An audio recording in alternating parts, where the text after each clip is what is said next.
Picture this. You're standing in a narrow alley long before dawn, in a city whose stones have known 1,000 whispered secrets. The air is cool enough that your breath rises in faint clouds, dissolving into the violet haze that clings to the medieval streets. Beneath your feet, the cobblestones are slick with last night's rain, reflecting lantern light in trembling gold patches. You draw your cloak closer, not out of fear, but because every shift of fabric makes you more aware of the place you're entering. A faint perfume drifts toward your warm, spiced feminine, not overpowering, just enough to guide you deeper into the shadows.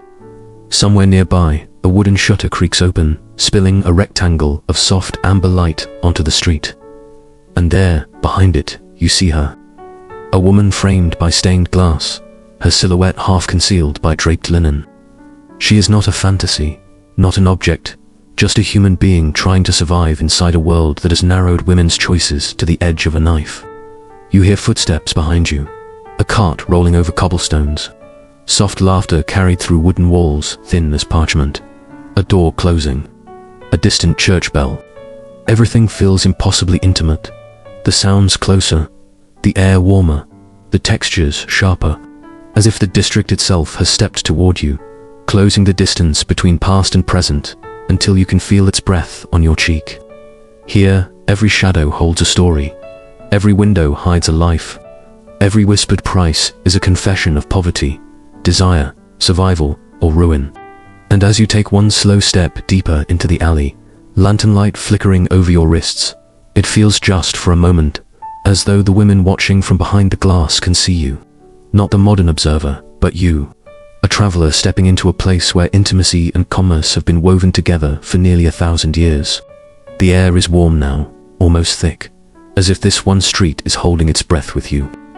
Before we go further, before we peel back the curtains of rooms that history tried to forget, let me gently remind you, you're here with whispers of history, wandering into the corners of the past most people never glimpse. Wherever you're listening, from your room, your bed, your quiet corner of the world, I hope you're comfortable. Let me know where you are joining from tonight, and if you'd like more immersive journeys like this, you're welcome to subscribe. We unravel these forgotten worlds together, softly, slowly, step by step. Now, let's slip deeper into the story. The alley you're standing in is not just any medieval street. You are in the heart of what many historians believe to be Europe's oldest formally regulated red light district. A place where the boundary between sin and survival blurred so thoroughly that even the church couldn't untangle it. You can almost feel the history pressing close to your skin, each century layered like warm breaths against your ear. The stones beneath your feet were laid hundreds of years ago when the city, busy, loud, overflowing with merchants and pilgrims, realized it needed a place to contain what it could not suppress. Not a hidden corner, not a shameful secret, but a designated zone where women lived, worked, slept, ate, dreamed, and endured. At first, brothels weren't buildings. They were rooms carved into existing homes, rented by widows trying to survive. They were tiny wooden shacks leaning against city walls, shaking whenever a rider galloped past. They were upper rooms above taverns, where ale and bodies mixed under the same rafters. And you standing here can almost sense how tight those spaces were, how bodies slept shoulder to shoulder, how laughter had to be soft, and crying even softer, how every gesture, every breath, every moment between women and clients had witnesses just a few feet away.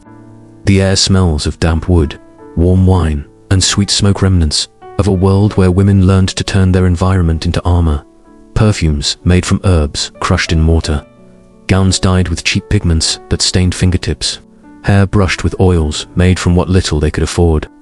The church called these streets sinful, the city called them necessary. The women called them home and prison and workplace and sanctuary all at once. You walk past another window. A curtain shifts slightly. A hand, delicate and steady, pulls it back just an inch, not to tempt, not to lure, but to watch you, to read you the way women learned to read men, long before literacy touched their lives. Everything here is a negotiation, a glance, a risk, a survival tactic. And as you step deeper toward the heart of the oldest red light district in Europe, you feel a soft, unsettling truth rising beneath your ribs. This place was never about sex.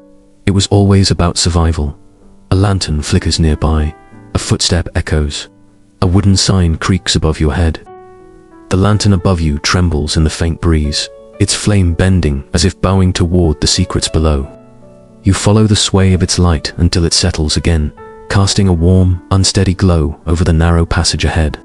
With each step, the world seems to press closer, not threatening, just intimate. As though this district does not merely contain people. It holds them, gathers them, memorizes their footsteps. You feel it most in the way sound behaves here. In ordinary streets, sound travels outward. But in a red light alley, this ancient sound moves inward, absorbed by wood, fabric, skin, breath. It wraps around you like a shawl, softening the edges of everything. You inhale, and the air is a tapestry of centuries. The musk of aged timber, the faint rosewater clinging to women's clothing, the ghost of spiced wine spilled onto cobblestones long before you were born. A door opens behind you, not wide just enough for a sliver of light to slip out, brushing your ankle like a warm hand.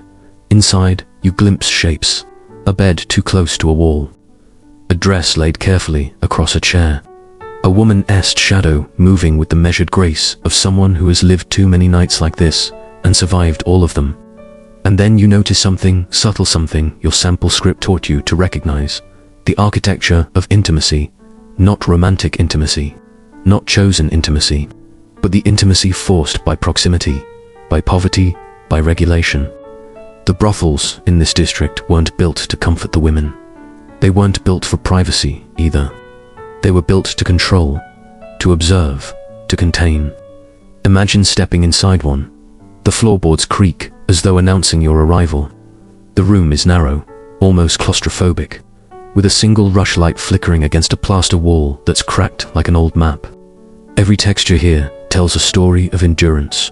Blankets repeatedly mended by nimble fingers, straw mattresses flattened by years of weight, wooden beams darkened by candle smoke and the touch of countless hands.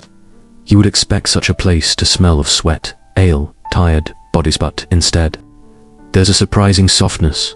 Lavender, rose oil, beeswax. Women here learned long ago that scent was survival. A pleasant aroma could soften a man's anger, could create a moment of safety, could turn a dangerous night into a tolerable one. You feel the faintest warmth rising from the stones, the heat that bodies leave behind even long after they re-gone. A woman passes you. Her steps are light, quiet, practiced. She doesn't look directly at you, but her awareness wraps around you like a second skin. Women in this district learned early that observation was their sharpest tool. They could read intention in a blink, danger in a footstep, kindness in a breath. And you begin to understand they were not passive figures in a sinful world. They were navigators of men, money, emotion, violence, morality, rumor. Their survival depended on seeing what others ignored. History often pretends these women lived in shadows, but the truth is more nuanced. They lived in controlled illumination, just enough light for men to see them, but not enough for society to acknowledge them. Their existence was both visible and invisible, central and peripheral, condemned and relied upon.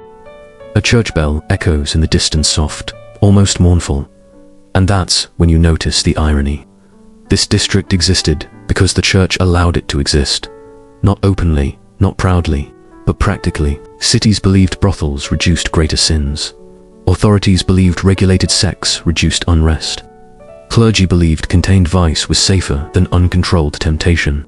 And the women, they believed in getting through one night at a time. You walk deeper into the alley, and the lantern light ahead shifts, revealing a row of wooden facades, and behind each, a tiny room where lives unfolded in fragments. A brush running through hair, a whispered prayer, a quick meal shared between appointments, a moment of laughter that probably shouldn't exist here, but somehow does. And as you move, the district begins revealing its oldest truth. These streets were built on women's labor, but sustained by women's resilience. You pause at a corner. A draft of warm air escapes from a nearby window, brushing your cheek like a breath. Faint music rises, soft strings, maybe a lute played by someone hidden behind curtains. It feels almost peaceful, almost, because just beyond this quiet, you can sense something shifting, an older layer of the district preparing to introduce itself. Something darker, deeper, more revealing about how Europe's earliest sanctioned brothels shaped the lives of the women inside them.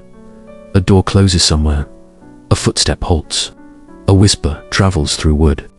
Something is about to open up to you, something the rest of the city never dared to look at directly. The whisper you heard drifts away almost as soon as it arrives, swallowed by wooden beams that have absorbed centuries of secrets.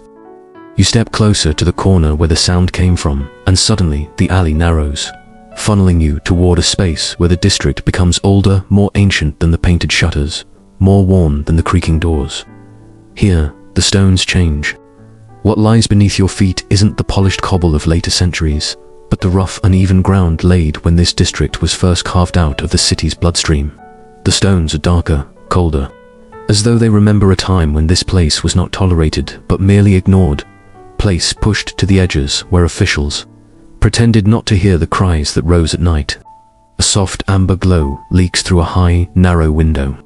Inside, you glimpse another micro-scene, one of those small, intimate moments history rarely records. A woman sits on a stool, her back slightly hunched as she warms her hands over a brazier. Her hair is pinned with bone combs, the kind used by poorer women, and a wool shawl hangs loosely around her shoulders. She rubs her palms slowly, methodically, as though preparing herself for the next knock on her door. Her body language tells a story far older than the building itself. Because Europe's earliest red light districts weren't bustling, neon-lit clusters, they began as clusters of widows, abandoned wives, and displaced girls who had no rights to property, no access to guilds, and no claim to inheritance. Their presence here was an act of survival, not seduction. You watch her lift her head slightly, listening for footsteps. That attentiveness, sharp, quiet, instinctive, was the first skill every woman here learned. Not how to entice, how to anticipate. A creak behind you draws your attention. A door opens so silently you might have missed it if not for the shift of air brushing your wrist. You glance in. A staircase descends into a cellar lit by a single wavering candle. This is where the district becomes something more like bone than fleshware. Its earliest rituals were shaped by necessity, not law. The basement ceilings are low, too low. Women down here would have had to duck as they moved. Men too. The walls are damp, the mortar crumbling. But what catches your eye is the bed in the corner, a pallet of straw and wool. No curtains, no tapestries, no effort to beautify. The earliest workspaces didn't belong to the women. They belonged to landlords who rented the rooms like tools, cold, impersonal, replaceable. But the moment you breathe in, the air shifts again, and you realize something important. Despite the bleakness, the space is not void of humanity. Someone tucked a sprig of rosemary into a crack in the wall. Someone folded the single blanket neatly instead of discarding it. Someone carved initials into the bed frame, tiny mark of presence in a world that never recorded their names. This is how history survives here, not through chronicles, but through traces. You ascend the cellar steps and find yourself in another corridor, tighter than before.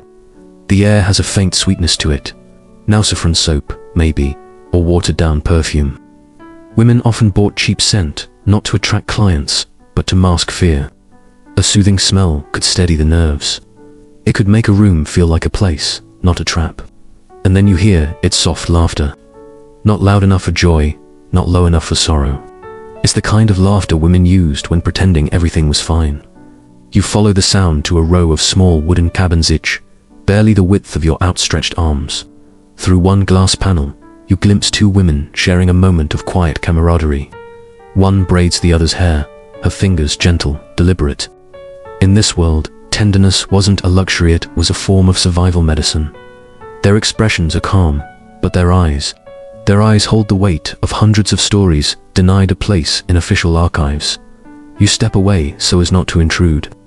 Further down the alley, a wooden sign swings overhead, its painted letters almost worn away. But if you look closely, you can still make out a familiar symbol. Candle in a window. This wasn't just decoration, it was the district's signal. A candle in a window told clients which rooms were available. It told city guards which women were working. It told priests where to direct their disapproval. And it told other women who was awake, who was safe, who might need help. Light, in this district was not decoration. It was communication. You pause again. The faintest vibration seems to shimmer through the stones, as though one more layer of the district's past is ready to surface. Something older, something deeper, something the city tried to regulate but never fully understood. Just breathe for a moment. The vibration under your feet is the hum of memory. You follow a sliver of moonlight to a wooden poster boundary marker where the city declared, "Beyond this point, all sins are taxable." Europe's earliest red light districts didn't grow out of desire, they grew out of bureaucracy. Inside a candlelit room, a brothel keeper, a tired administrator, scans his ledger of regulations. Forbidden, yet regulated. Shamed, yet required. Down the lane, women in simple, muted dresses gather. These were not provocative outfits, but regulated garments. They carry pouches with coins, herbs, and tokens reminders. They were more than a commodity. The district was made to contain them, but inside, they forged community and meaning. The chapel stands quietly at the edge of the square. Its stone walls pale under the moonlight, single structure caught between two worlds. You step toward its half-open door, and the wood sighs softly as if exhaling the last breath of a prayer whispered centuries ago. Inside, the air is different, cooler still. It carries the faint scent of incense soaked deep into the grain of every pew, mixed with the lingering traces of rose water and candle smoke that followed the women here. You cross the threshold, and the quiet wraps around you like a cloak. The flicker of a solitary candle throws long, trembling shadows across the stone floor. For a moment, you simply stand there, feeling the tug of something paradoxical. A place meant for salvation positioned next to a district condemned by the very institutions that built it. But step closer and the truth begins to reveal itself. Near the altar sits an old wooden confessional. Its lattice screens are thin, delicate, worn down by countless fingertips brushing the carved patterns as women steadied themselves before speaking. You approach one panel and rest your hand lightly against it. The wood is smooth, warmer than you expect, holding the memory of every confession that ever passed through it. Inside this tiny box of shadows, women told truths that the city refused to hear in daylight. Not truths of sin, but truths of survival. Imagine one of them stepping inside. A woman whose name never reached the city records. A woman who washed her hands in a moonlit trough moments earlier. She sits, trembling slightly, not from shame, but from exhaustion. Her voice breaks as she tells the priest she misses her child taken from her when she entered the district. Because councils believed a mother in this profession could not raise a moral child. She confesses the loss of a home she once had, the hunger that drove her to this street, the beatings she endured from men who never faced punishment, and the priest. His job is to instruct her to repent. But he also listens, because these women, though condemned, were essential to his city's stability. The church walked a tightrope of morality and necessity. Behind every grand sermon condemning immorality lay quiet, unwritten instructions to tolerate it so long as it remained within designated borders. Confession became not just spiritual cleansing, but social documentation. Priests knew which women were being mistreated, which clients were dangerous, which brothels were unsafe. This chapel was the district's unofficial pulse. You move farther inside. A small table stands beside the altar, covered with parchment sheets. Some are blank, others marked with faint ink strokes. These are penance records, lists of names and sins, but also of fees paid, fines waived, absolutions granted. The church kept meticulous records, but rarely about the parts of life that mattered to these women. Their kindnesses, their friendships, their resilience, their dreams. None of that ever made it to paper. A floorboard creaks behind you. You turn slowly. A woman enters the chapel barefoot, her steps silent on the stone. Her shawl is draped loosely around her shoulders, and moonlight follows her inside as though escorting her to sanctuary. She pauses near the confessional, her fingers gently touching the frame, and her breath trembles as she exhales. But she does not sit. Instead, she walks toward a pew and kneels, her hands folding in her lap. Her head bows forward, and for a moment, everything in the chapel becomes utterly still. You hear the faintest whisper escape her lips, not a confession, but something simpler. Let me be seen, not by clients, not by guards, not by administrators. Seen as human. She stays like that, motionless, as though she has slipped into a space beyond time. When she finally rises, her silhouette softens in the candlelight, and you feel the ache of her entire life in the way she touches the pew before leaving us, if grounding herself before stepping back into the world where she must become someone else again. When the chapel door closes behind her, the quiet deepens. And in that quiet, you realize something else. The church didn't simply condemn the district. It shaped it through regulation, confession, secrecy, and ritual. Outside, a gust of warm air slips through the cracks, hinting that the night is far from over. The district is shifting again, preparing to reveal how women learned to form communities inside these walls, friendships, alliances, protective networks that defied the laws written against them, followed the faint warmth back into the street. When you step back into the night, the warmth sliding across your skin feels almost deliberate, as if the district itself has wrapped its arms around you, drawing you away from the chapel's cold stone and back into the world where women breathed life into shadows. The air has changed. It's softer now, less like a place of rules and more like a place of rituals. Down the alley, small windows glow with candlelight that flickers gently, forming an almost rhythmic pattern as though each flame is a heartbeat syncing with another. You follow the soft radiance, and soon you reach a narrow wooden door left slightly ajar.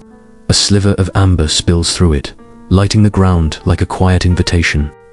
Inside is a communal room, one of the few places where the women gathered, not as workers, not as commodities, but as people.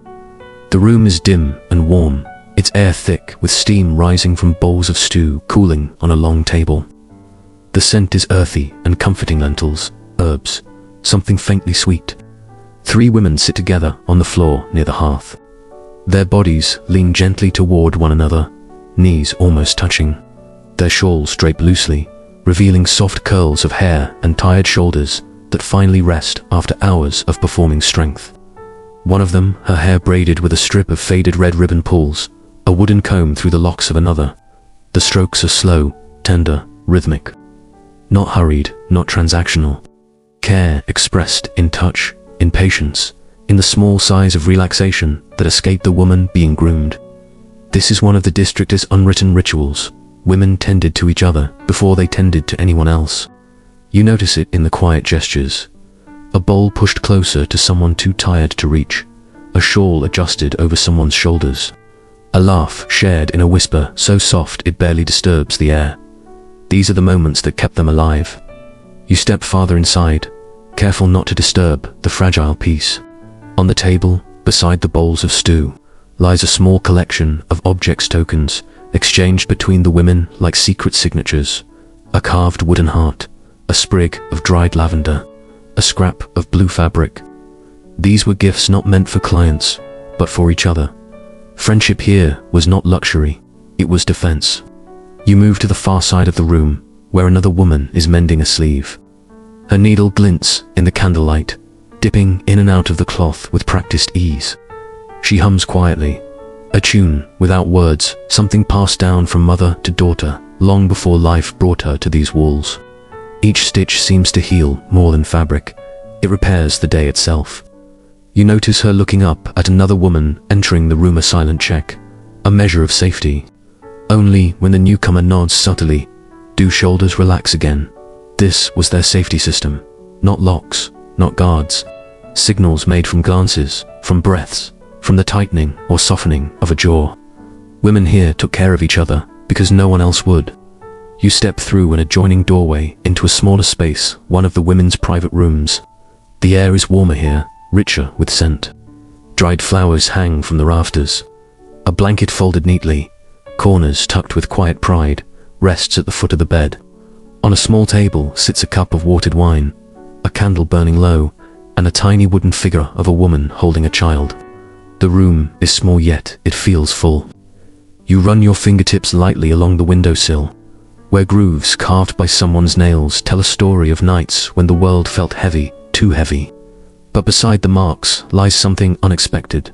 A thin line of pressed petals, arranged carefully, like a protective barrier. These women built worlds inside their walls, spaces of meaning, resistance, softness, because outside, the world offered none.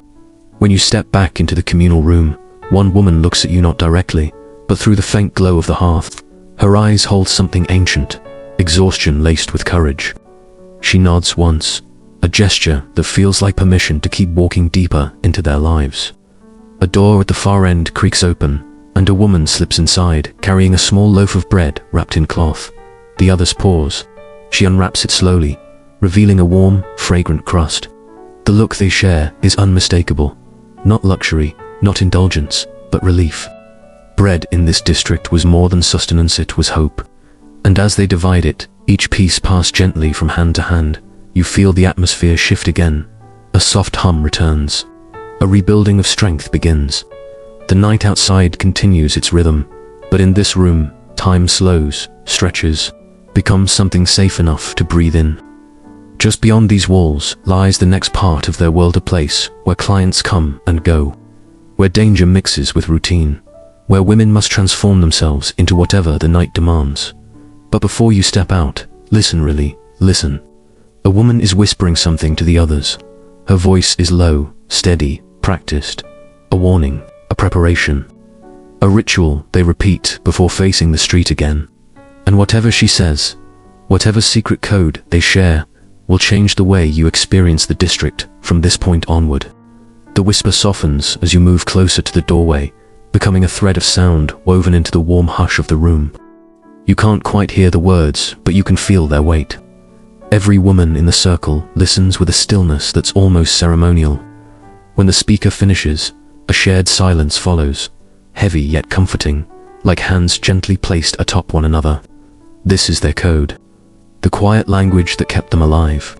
When the women finally rise, the atmosphere shifts, not abruptly, not with fear, but with a calm, practiced readiness. The shawls come up over shoulders. Hair is pinned or braided with swift, sure movements. Fingers brush along door frames as they pass, marking presence, signaling to one another that they are stepping back into the world where one misread cue might mean danger. You follow them out into the corridor. The district's night pulse feels slightly faster now, footsteps that weren't there before. The muted murmur of voices drifting from nearby doorways, the faint clink of coins somewhere in the dark. Lanterns cast long bands of ochre light over the stone, creating shifting shadows that stretch like ribbons across the path. Two women walk closely ahead of you, moving with an unspoken synchronization. Watch carefully. The one on the left touches her elbow gently every few steps. Signal meaning, I am fine. If she were not fine, she would touch her wrist instead. A small detail. A life-saving language. This is the choreography of survival. As you follow, you begin to notice how the district itself participates in this dance. Wooden shutters angled just so, allowing women inside to see the street while remaining unseen. Door frames worn smooth by hands knocking, not in desperation, but in coded rhythm. 3 taps for safety, 2 for danger, 1 for a request to check on someone. Every corner here has a memory. Every stone has absorbed footsteps that depended on being quiet. You turn down a narrower lane where the lanterns hang higher, their flames trembling more visibly in the moving air. A group of men approaches from the opposite end, drunk, laughing too loudly for this hour, their boots scuffing the earth with careless energy. Immediately, you see the women ahead shift. They do not look back at you. They do not speak. But their movements change subtly, beautifully. One slows her pace. Another walks slightly ahead, creating a buffer. The third adjusts her shawl in a gesture that looks casual but isn't. It is a signal for the others to prepare. They pass the men with practiced grace, stepping just enough to the side to avoid contact, offering polite neutrality without invitation. Their bodies stay relaxed, but every breath remains measured. You feel the tension only when it dissolves, like exhaling after holding your lungs still underwater. Farther down the alley, the night quiets again. A wooden balcony above you creaks, and the faint sound of hushed laughter drifts down to women leaning over the railing, sharing a moment of ease between clients.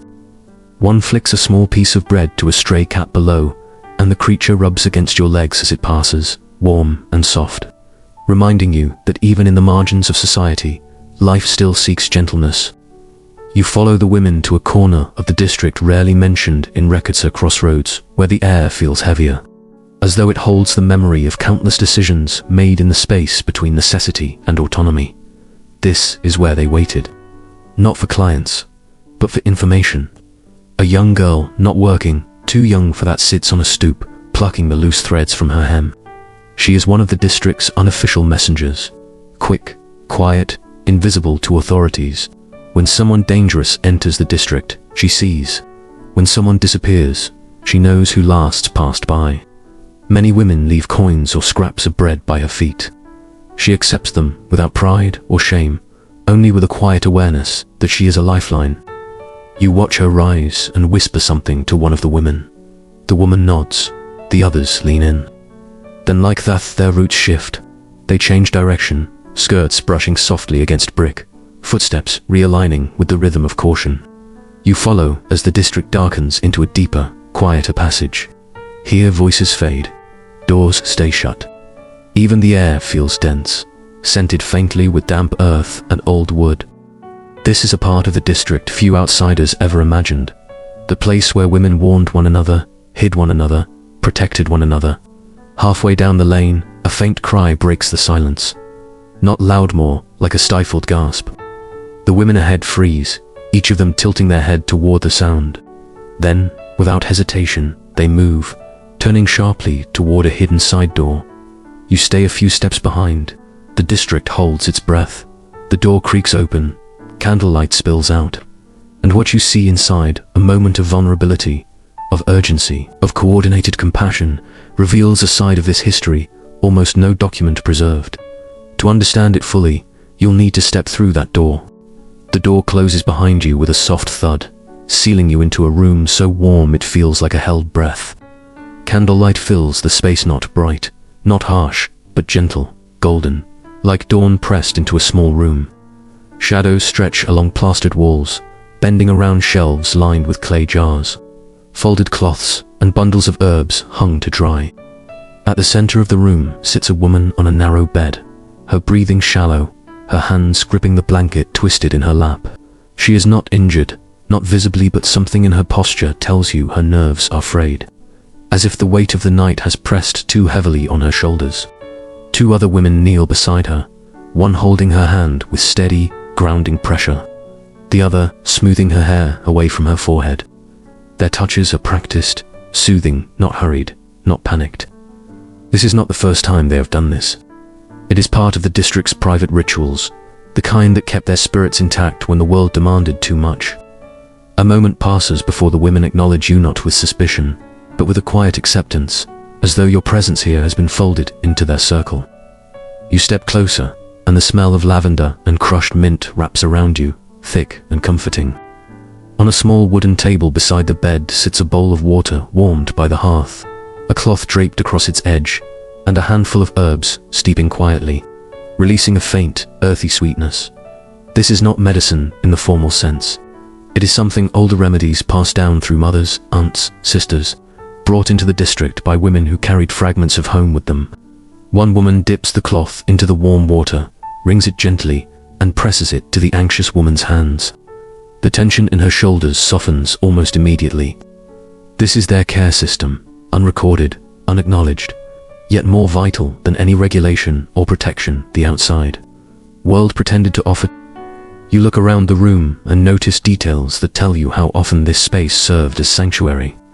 Pillows stacked neatly in a corner, a jar containing dried chamomile blossoms, another filled with honey, a small wooden comb placed on the hearthstone, a single loaf of bread wrapped in linen, ready to be shared. This place has held tears, laughter, exhaustion, healing, an invisible map of survival etched into every object. The woman on the bed begins to speak in a slow, unsteady whisper. Her words come in fragments, but the women beside her understand perfectly. You see it in the small nods, the soft tightening of their grip, the ease with which they respond. She encountered something tonight, someone who pushed too far, too fast. Not violence, not yet, but the kind of pressure that rattles the spirit even when the body remains whole. The district has always had men like that, men who misunderstand power, men who see the walls as permission, but the women have always had each other. one of the caretakers stands and crosses the room. She opens a small chest and takes out a tiny clay jar filled with salve. The scent hits you, immediately sweet almond oil mixed with something floral. She rubs a dab of it between her palms, warming it, then massages it gently onto the anxious woman's wrists, up her arms, across her shoulders. Her touch is slow, deliberate, trust-made, tactile. In the corner, another woman lights a fresh candle, placing it in a shallow bowl. The flame steadies quickly. Its glow brightens the room, softens the shadows, makes the space feel even safer. You realize the candle isn't necessary for light, it's a signal, a way of marking the room as protected, a way of telling anyone who passes by, someone inside needs calm. Outside the door, the district murmurs with low voices, footsteps, distant laughter. Life continues. But here, time slows. Breath evens. Shoulders loosen. This room becomes a quiet pocket against everything beyond its walls. When the anxious woman finally lifts her head, her eyes are clearer. She squeezes the hands of the women beside her, gratitude passing through touch rather than words. They stand with her, guiding her gently to her feet, not urging her to return to work, but to return to herself. You notice something else now. The doorway behind you has more scratches than the windowsill in the private room you saw earlier. These marks form a pattern, lines grouped in threes, carved over years. To anyone else, they might seem random. But here, they are invisible signatures left by women who sought refuge, who survived, who healed. You step back as the women begin to move again. The anxious woman walks toward the hearth, warming her hands, breathing deeply. Another hands her a cup of herbal tea, steam curling upward like a soft exhale. The district outside will call her again soon, but for now, she is held. For now, she is surrounded. For now, she remembers she belongs to a community. When the door opens again, the air from the hallway rolls in cooler, restless. The women glance toward it, exchanging a look that signals the night is shifting once more. And beyond that doorway lies yet another layer of this district's hidden machinery. The economic world built on coins, choices, and negotiations that determined the shape of every night. The hallway outside feels cooler as you step back through the door, as though the district has inhaled while waiting for you to return. The murmur of voices, the quiet shuffle of shoes, the faint metallic clink of something small and hard-hitting stone, all of it begins to blend into a rhythm you now recognize. This is the district's second language, currency. Coins shaped everything here. Not just livelihood, not just survival, but autonomy measured in weight, in sound, in the small arc of metal moving from one palm to another. You follow the women down a narrow passage where lanterns sway, casting shifting halos across the walls. At the far end, the pathway opens into a wider courtyard, quieter than the rest of the district. A few women sit on low stools, their shawls pulled close for warmth.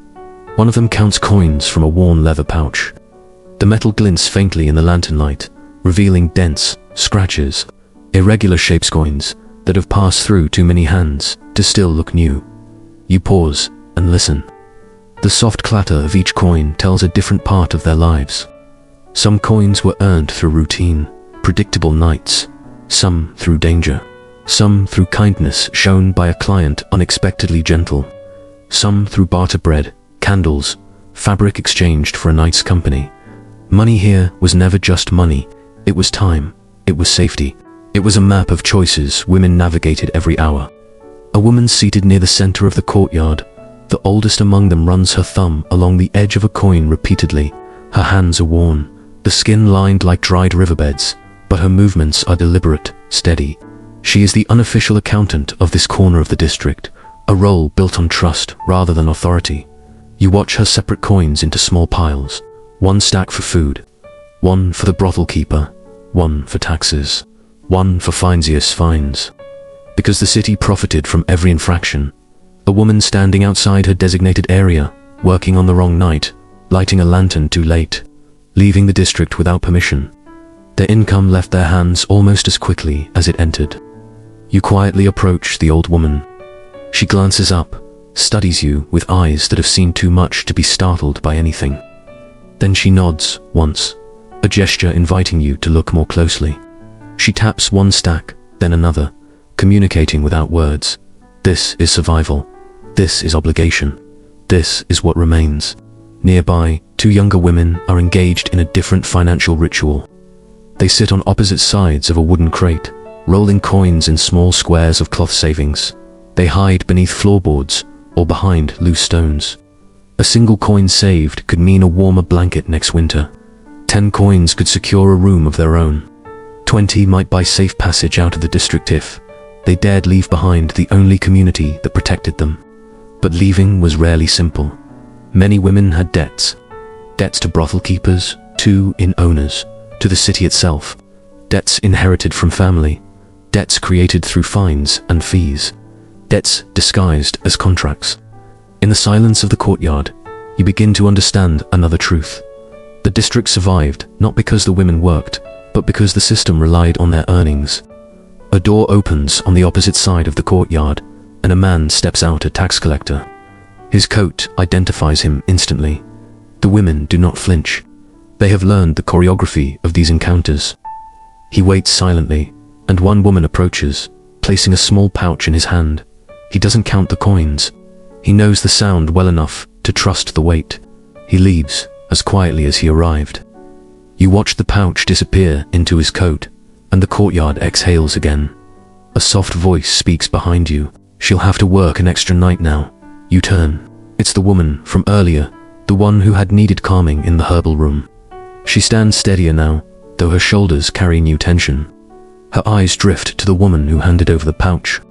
She paid my fine for me, she murmurs, almost shamefully. I'll repay her. I always do. This is the economy behind the economy. Women funding each other's safety, covering fines, sharing income, making sure no one was pushed past breaking. Her hand brushes the doorframe beside her, and for a moment you see how quietly strength can live inside someone who feels fragile. She lifts her chin slightly, then steps into the courtyard where the women counting coins make room for her, no questions asked. You stand there, feeling the weight of metal in the air, not physical, but emotional. Coins shaped fates here, controlled movement, determined hope, and every clink echoed through centuries of forgotten ledgers. But coins were only part of the equation, because behind every financial exchange, there was a story of longing, of heartbreak, of fleeting tenderness, of clients seeking what the outside world denied them, and of the women who learned to read the softest tremors of human need. The young women finish rolling their coins, tying each bundle with a thin strip of cloth. The sound is delicate, almost musical, a rhythm of care and caution repeated countless times over generations. Every bundle tells a story. Nights endured, meals bought, debts repaid. Moments of quiet victory tucked away from the city's eyes. The courtyard, for all its simplicity, pulses with this hidden economy, a testament to the ingenuity and resilience of those who lived within the district's narrow boundaries. You follow the women as they rise, their movements graceful and deliberate, a choreography honed by necessity. They return to their assigned windows, doors, and rooms, each step measured, each gesture carrying a message only their peers understand. A soft whistle echoes from a nearby balcony, a call, a greeting, a warning. You realize the district functions like a living organism, every participant attuned to its signals, every action feeding its survival. Even outside your immediate line of sight, a story unfolds. A door opens. A candle is lit. A shawl adjusted. A coin exchanged, small, almost imperceptible acts that keep the world of the district moving in balance. In the shadows of one alley, you catch sight of a client being gently guided away by two women, their hands resting lightly but firmly on his arms. There is no struggle, only quiet authority. The client obeys, not out of fear, but because this district has its own laws, enforced by experience, intuition, and the unspoken power of those who have survived countless nights. The women vanish into doorways, leaving him standing alone. A reminder that control in this world was never absolute. It was negotiated, moment by moment, in every glance and gesture. The night stretches on, heavy with the sense of herbs, wine, and smoke. You notice the subtle layering of aromas, each marking a different corner of the district, signaling safety, danger, or neutrality. lavender and rosemary mingle with the faint tints of iron from a long-forgotten chain, the warm sweetness of dried fruit, and the smoky edge of burning pine. It's a symphony of survival, composed over centuries and preserved in the textures of walls, floors, and textiles. You walk toward the district's outer edge, where the streets begin to empty and the glow of lanterns softens. Here, the world beyond intrudes more insistently, distant bells, the faint murmur of early market activity, the first hints of sunlight brushing the rooftops. Yet even at this threshold, the influence of the red light district lingers. Stones, wooden beams, and patched shutters hold centuries of memory. The women who walk these streets are present in the whispers of wind, in the rhythm of footsteps, in the faint hum of candle flames. A small alleyway opens to your left, where the final layer of the district's economy reveals itself. You see a ledger tucked beneath a loose floorboard, pages yellowed and edges frayed. It records not only earnings and fines, but small acts of generosity. A loaf of bread shared, a candle given, a coin hidden for a friend's secret need. It's an intimate map of interdependence, a record of humanity persisting within a system designed to commodify it. Here, the transactions are not only material, they are moral, social, emotional. They speak of networks built to endure, alliances formed in whispers, and resilience expressed through meticulous care. As you step back into the open courtyard, the district seems to exhale around you. Lanterns flicker, shadows stretch, and the scent of herbs drifts past. You watch a group of women move toward the next night's work, some laughing softly, some carrying bundles, others adjusting garments with a practiced hand. Each woman is a nexus of history, experience, and survival. Each carries lessons learned, signals encoded, and strategies honed through necessity. The city beyond this district will never know them. Official records might note taxes paid, fines levied, or rules enforced.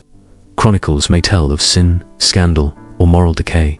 But you standing here in the quiet, golden glow of candles and lanterns have glimpsed the truth. This was a place of human endurance, ingenuity, and care. A place where women created safety within danger, companionship within isolation, and meaning within marginalization. You take one last breath of the night air, heavy with centuries of life, labor, and survival. The cobblestones beneath your feet hum softly with history. The lanterns flicker in silent acknowledgement. And as you step back toward the city streets beyond the district, the echo of women's lives, bold, careful, unrecorded, yet indelibly present, lingers behind you. Europe's oldest red light district was never merely a site of commerce or vice.